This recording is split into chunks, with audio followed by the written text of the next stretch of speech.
राजा उपरिचय एक महान प्रतापी राजा था। वह बड़ा धर्मात्मा और बड़ा सत्यव्रती था। उसने अपने तप से देवराज इंद्र को प्रसन्न करके एक विमान और न सूखने वाली सुंदर माला प्राप्त की थी। वह माला धारण करके विमान पर बैठकर आकाश में परिभ्रमण किया करता था। उसे आखेट का बड़ा चाव था। वह प्रायः वनों में आखेट के लिए जाया करता था।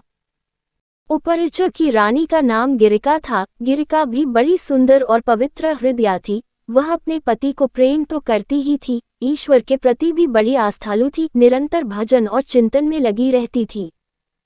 एक बार गिरिका ऋतुमती हुई। 3 दिनों के पश्चात जब वह शुद्ध हुई तो उपरिचय उसके साथ रमन करने से पूर्व ही वन में आखेट के लिए चला गया। राजा आखेट के लिए चला तो गया, किंतु उसका ध्यान रानी के साथ रमन करने की ओर ही लगा रहा।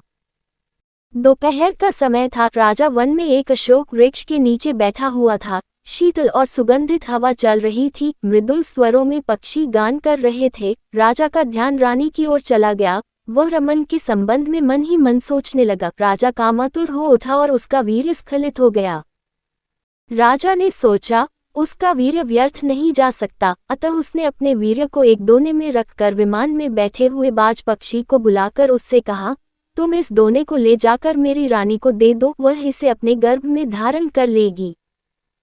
बाज दोने को मुख में दबाकर राजा के भवन की ओर उड़ चला। वह यमुना नदी के ऊपर से उड़ता हुआ चला जा रहा था। सहसा एक दूसरे बाज की दृष्टि उस पर पड़ी। इसने सोचा, यह अपने मुख में खाने की कोई वस्तु दबाए हुए है, अतः उसने उस बाज पर आक्रमण कर दिया। दोनों बाजों में घमासान युद्ध करने लगा। परिणाम ये हुआ कि पहले बाज के मुख से दोना छूटकर यमुना के जल में गिर पड़ा। दोने में रखा वीर्य पानी में मिल गया। एक मछली की वीर्य पर दृष्टि पड़ी। उसने सोचा ये खाने की वस्तु है, अतः वह उसको पानी के साथ निगल गई। फलत मछली गर्भवती हो गई। दासराज नामक मल्लाह को वह मछली शिकार में मिली। जब उसने मछली के पेट को बीचों बीच से काटा तो उसके पेट से एक बालक और एक बालिका निकली। दासराज ने दोनों को उपरिचय को भेंट कर दिया। उपरिचय ने बालक को तो अपने पास रख लिया, पर बालिका को दासराज को लौटा दिया। दासराज उस बालिका को अपने घर ले जाकर उसका पालन पोषण करने लगा। दासराज ने बालिका का नाम सत्यवती रखा। वह मछली के पेट से उत्पन्न थी, इसलिए उसके शरीर से मछली की सी गंध निकला करती थी, अतः लोग उसे मत्स्यगंधा भी कहा करते थे। मत्स्यगंधा धीरे धीरे बड़ी हुई। वह बड़ी रूपवती थी। वह रात्रियों को अपनी नाव पर बैठाकर इस पार से उस पार पहुंचाया करती थी। एक दिन दोपहर के समय महर्षि पराशर वहां जा पहुंचे। वे मत्स्यगंधा को देखकर उस पर मुग्ध हो गए। उन्होंने उससे कहा, सुंदरी, तुम्हें अपूर्व सुख मिलेगा, मैं तुम्हारे साथ रमन करना चाहता हूँ। मत्स्यगंधा ने उत्तर दिया, महर्षि, आप ये कैसी बातें कर रहे हैं? दोपहर का समय है, आसपास लोग बैठे हुए हैं, मैं आपके साथ रमन कैसे कर सकती हूँ?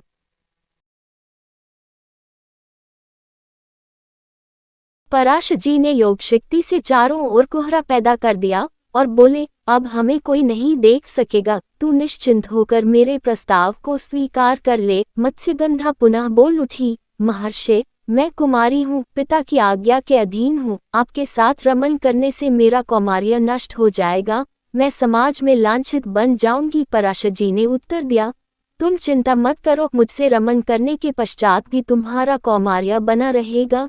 गर्भवती होने पर भी गर्भ का चिन्ह प्रकट नहीं होगा। मत्स्यगंधा फिर बोली, एक बात और, मेरे शरीर से मछली की सी गंध निकलती है, आप मुझे वरदान दे कि वह गंध के रूप में बदल जाए और 4 कोस तक फैली रहे। पराशर जी ने तथास्तु कह दिया। फलत मत्स्यगंधा के शरीर से कस्तूरी की सी गंध निकलने लगी। वह गंध 4 कोस तक फैली रहती थी, अतः अब वह योजनगंधा भी कही जाने लगी। पराशर जी ने मत्स्यगंधा के साथ रमन किया। उनके साथ रमन के फलस्वरूप वह गर्भवती हुई। समय पर यमुना के द्वीप में एक बालक ने उसके गर्भ से जन्म लिया। वह बालक जन्म लेते ही बड़ा हो गया। वह तप करने के लिए वन में चला गया। वही बालक जगत में वेदव्यास जी के नाम से प्रसिद्ध हुआ। वेदव्यास जी का पूरा नाम कृष्ण द्वैपायन वेदव्यास था। वे श्याम वर्ण के थे, इसलिए उनका नाम कृष्ण पड़ा। वे 2 द्वीपों के बीच में पैदा हुए थे, इसलिए द्वैपायन कहे जाते थे। वेदों के पंडित होने से वेदव्यास कहे जाते थे। वेदव्यास जी अमर हैं, वे आज भी धरती पर विद्यमान हैं और किसी किसी को दर्शन देकर कृतार्थ करते हैं।